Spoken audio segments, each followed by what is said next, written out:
Hey everyone, welcome. Great to see you. Technology correspondent Lisa Martin here for LastPass. This is our third episode of the Passwordless POV. We're so thrilled that you're joining us. This episode is going to be on the 2023 Workforce Authentication Report, Embracing the Passwordless Future. I've got two great guests here that are going to be talking about this. Megan Shamas joins us, the Senior Director of Marketing at the FIDO Alliance. And Mike Kosak is here as well, Senior Principal Intelligence Analyst at LastPass. We're going to be talking about three things over the next 15 to 20 minutes. Megan's going to talk to us about the FIDO Alliance, its mission, how they're working to achieve that. Then we're going to be talking about the credentials crisis / password problem, what's going on there, and get recommendations from these two experts on how you can help dial those challenges down.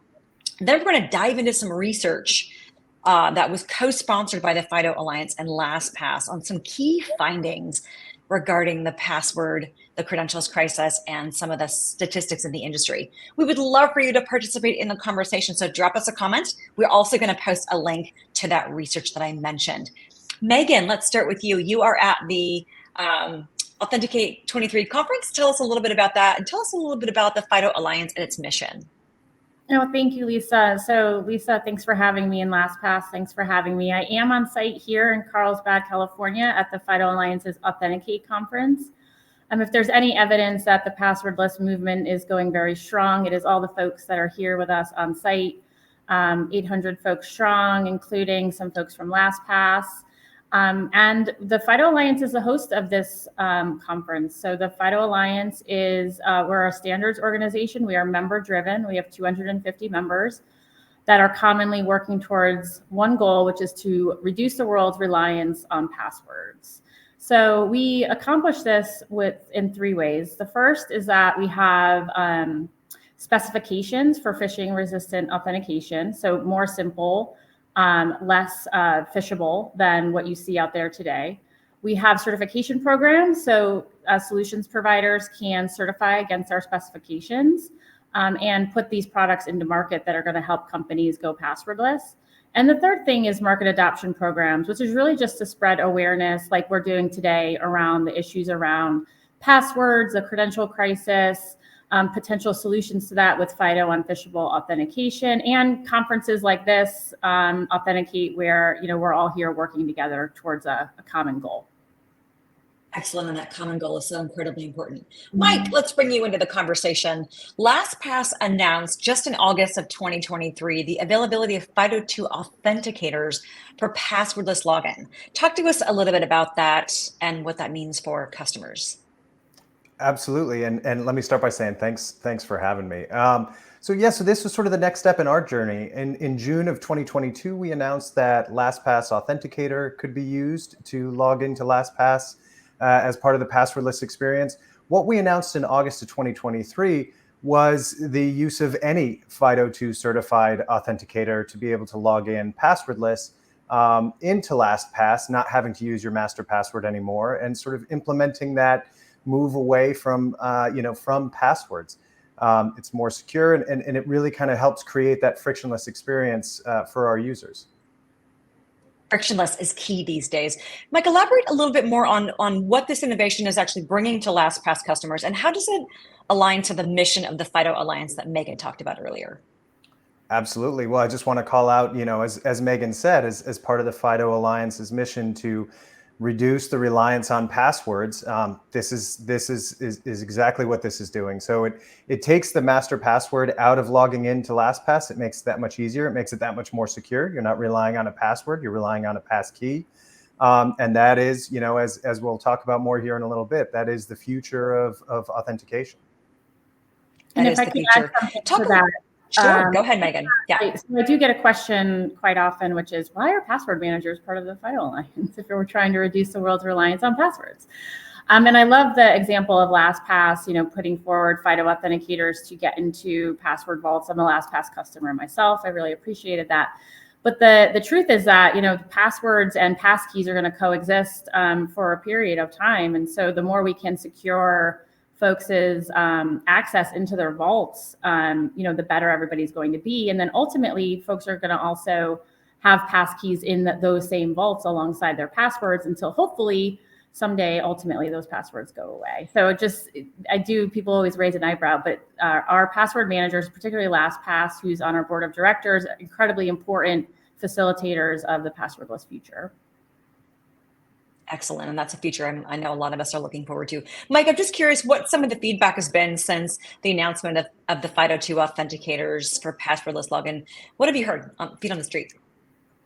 Great feedback so far. There was immediate adoption, which is great. And we've seen a steady growth in that adoption.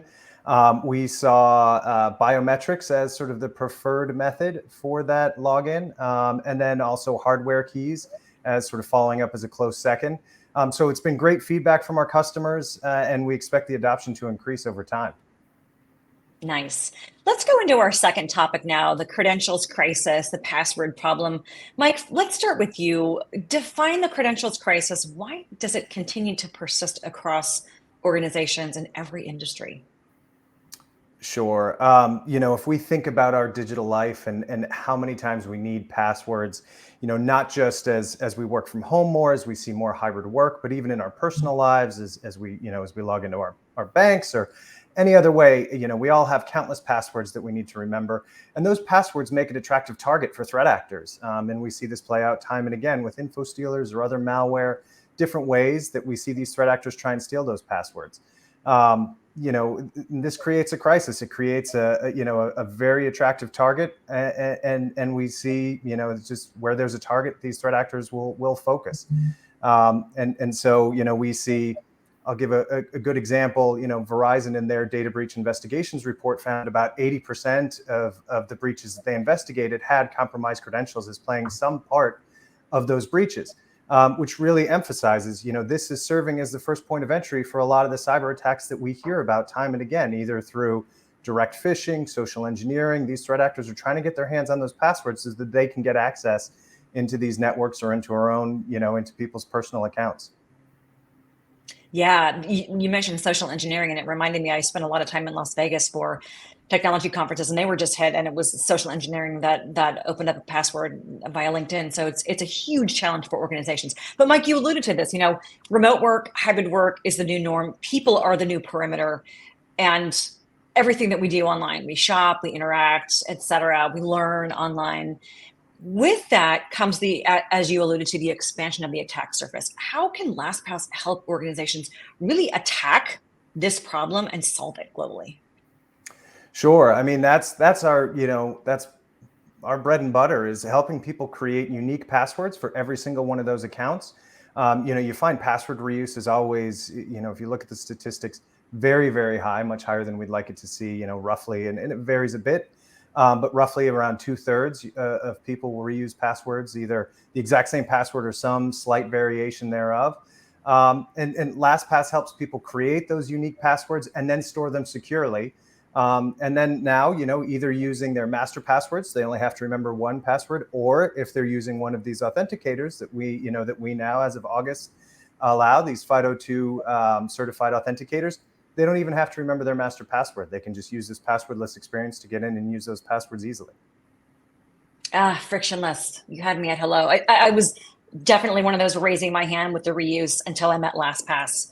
And so, as you mentioned, it's a significant occurrence across everybody, everywhere. Megan, let's bring you back into the conversations. We talked about passwords continue to endure. They continue to persist despite this growing consensus that their use needs to be reduced, eliminated.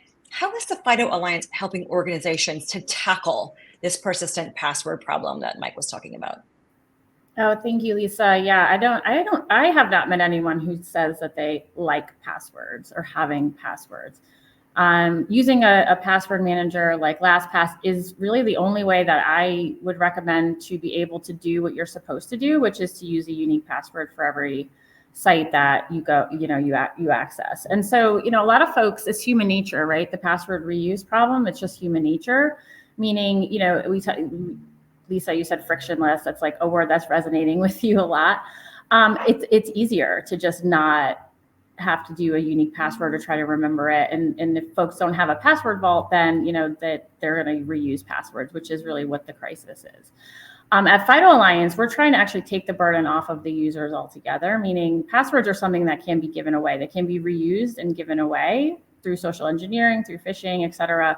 With FIDO, we leverage public key cryptography that even if you were to be tricked into giving something away, you simply cannot give your FIDO credential away, which is a really lovely thing. But to answer your question more specifically, which is why do passwords endure if we have better technology like FIDO? Well, the reason for that is the reason why passwords endure is because they're built into every single operating system, every browser. Anybody can set up a password. Like any developer can set up, a username and password flow for any of their applications. And so at FIDO, we said, well, if we're ever going to get rid of passwords, we need to do that. We need to build FIDO support into every single operating system and every browser so that we can actually have that sort of scalability to eradicate passwords. So happily today, FIDO and passkeys. So passkeys support is built into Apple, Google, Microsoft, and every major browser. Samsung actually just announced support for passkeys as well. So it's really an industry saying, okay, we're ready to, do something better than this. And we're at the point now where I would say we're primed to be able to take away passwords, and that we have that global, worldwide support where now developers can build it really into any website. So I think we're on our way. Sounds like we're at an inflection point and a good one. Let's go into our last section here, and that is 5 key findings from some co-sponsored FIDO Alliance LastPass research. As I mentioned earlier, we're going to pop a link to that survey. You can actually study that data yourself, see where you stack up. Megan and Mike, we're going to walk through these. Mike, starting with you, businesses are still reliant on a plethora of very layered, phishable authentication methods. What did the research data talk about with where that's concerned? Sure. If we look at this as a journey, and this data is sort of where we're starting, what we found as part of the research was 76% of the respondents were still using passwords for authentication and to log in. 33% were still using one-time passcodes. 43% were using MFA. 27% using SSO. So obviously, as we look at the growth of passwordless technology and the integration of passwordless technology, we know where we're starting and we know where we can go from here. Megan, with security top of mind to every business, businesses are becoming more aware, and you kind of alluded to this earlier, of passkeys and passwordless authentication and their impact on securing data. What did the research show where that's concerned? Yeah, so it just so happened, and it was serendipitous that we did this workforce research with LastPass. We also announced our consumer side of that today, which is our authentication barometer. And across the board, the embrace and awareness of passkeys and passwordless in general was really way more than I had expected. I mean, more than 90% of folks were aware of it. And it's important when we do workforce surveys to understand that the majority of employees there are consumers, right? So when I look at the consumer data, I say, oh, well, that awareness is really high in the workforce because those employees are consumers. But what was really surprising, and in a really, really good way, is that the majority have passwordless on their roadmaps. So a lot, last year, the year before, we would ask these questions, for example, and folks would say, that's too hard, that's too costly. There's just so many barriers to going down that path. But now what we're seeing is a real embrace. And I have to believe that it's because the technology is, to what I was saying before, the technology is at a point where it's widely available, where, you have to have this on your roadmap. And so I was very pleasantly surprised to see that. But now, I think going forward, we're just going to, it's passwordless or bust almost. Yeah, from awareness to action. Businesses see a huge range of benefits implementing passwordless authentication. We saw that in the research data, improving security posture or consolidating their tech stack, for example, lessening strain on IT resources. Mike, there was an interesting sidebar here that had a pretty high statistic where IT leaders were concerned. Can you share that sidebar with the audience? Yeah, so as it turned out, 93% of the respondents in these IT leaders saw Passwordless as a way to help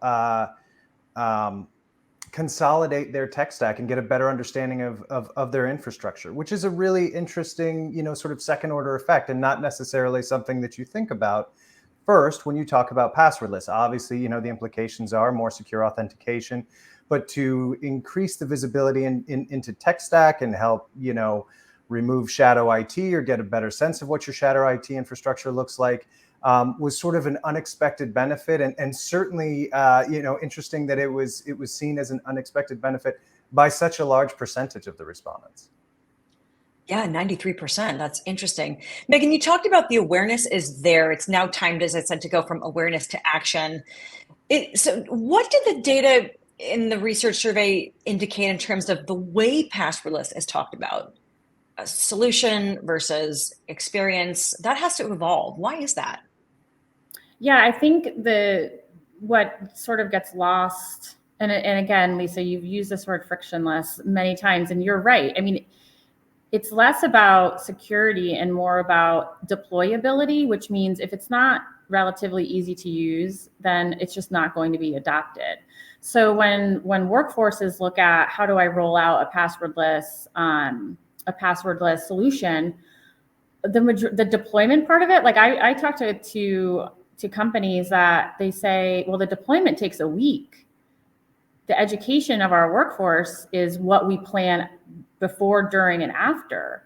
And those that do plan before, during, and after are highly, highly successful in getting the adoption, the lower help desk costs, the lower IT help desk requests, and whatnot. So I think it's really important that when you're planning your passwordless journey as an enterprise or workforce scenario, that you really think more about how to move your employees over rather than just thinking about the technical deployment. But I do find that folks understand that very much. The survey or the research did show that there's still sort of an educational gap, where one of the main barriers, you'd think it'd be cost. You'd think it'd be something, a little bit more than education, which just tells me that, our organization and working with our industry partners like LastPass, we just need to get the word out more about, what the steps are to, take your organization to passwordless.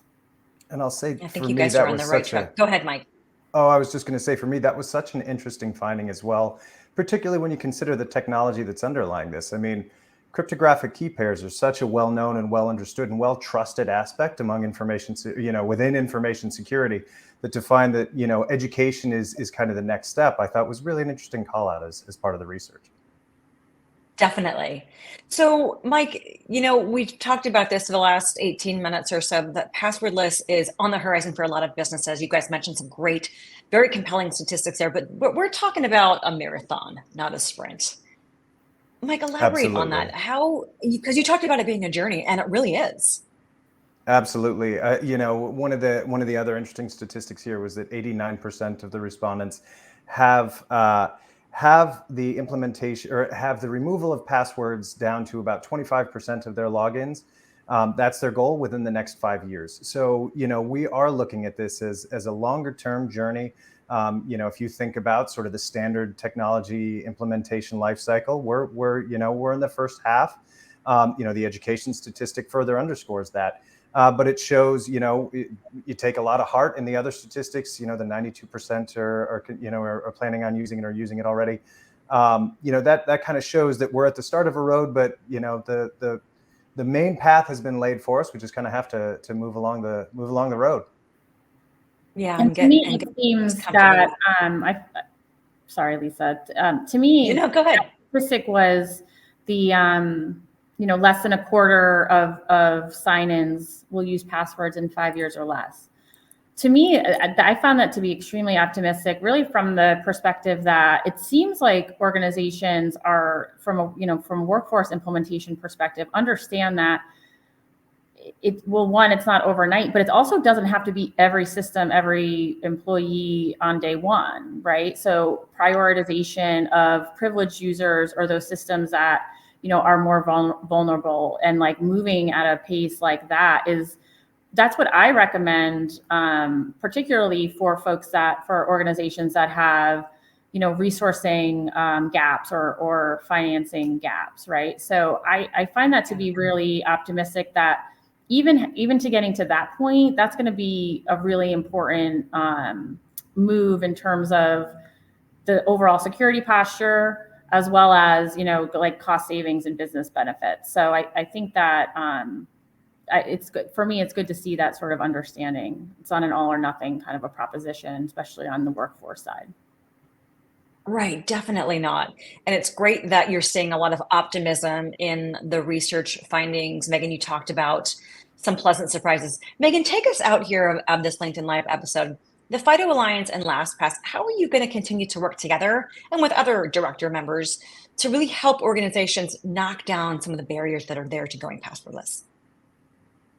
Oh, thank you. That's a great question. So as I said earlier, credential managers like LastPass, for example, Apple has, the iCloud keychain. These credential managers are actually vital for us to scale FIDO on, across the board. And that is because employees as well as consumers have multiple devices.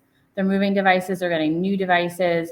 That in order for FIDO to scale, they need to be able to access those credentials on all of those devices. And the credential managers, as well as the other, all of our members, and they all bring really important things to the table. But for me, the understanding that the need for folks to be able to access these across devices, it's new in the past 2 years for FIDO, but it's going to be the critical piece to scaling FIDO. So we really appreciate being able to work very closely with LastPass and others. Oh, we'll definitely keep our eyes on this space. Megan, where can folks go to learn more about the FIDO Alliance and some of the things that you talked about today? Oh, thank you. So FIDOalliance.org is our website. If you go to FIDOalliance.org/passkeys, you can get really into the 101 on passkeys and our tech pretty quickly. Excellent. Thank you. And Mike would point us to LastPass.com. As I mentioned, we're going to be making sure that you get access to the research that Megan and Mike dissected. We want to thank you, Megan and Mike, for your time, for your insights, for the education that you provided the audience. And we thank the audience for joining us. We look forward to seeing you on the next episode. Take care, everyone.